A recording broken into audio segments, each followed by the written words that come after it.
Xəzər Lənkəran əfsuslar olsun ki, futbola qayıtmayacaq. Çünki Məsumov qardaşları bu stadionu satıblar. Məşhur Fırtınalar meydanının artıq yeni sahibi var.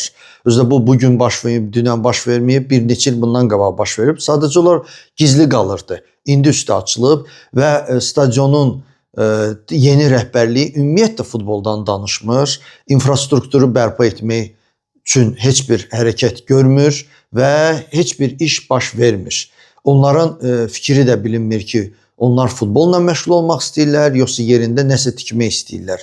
Sadəcə olaraq stadion bağlıdır. Heç kim də bilmir ki, orada nə baş verir. Ola bilsin ki, nə vaxtsa Lənkəranda yeni futbol komandası olsun, ola bilsin həmin komanda Yüksək Liqaya çıxsın, amma bu çox güman ki, Xəzər Lənkəran olmayacaq. Heyf, biz də ümid edirdik illərlə ki, nə vaxtsa Xəzər Lənkəran futbola qayıdacaq və belə deyim də qızıl oyun və yaxud da başqa güclü, maraqlı oyunlar keçiriləcək.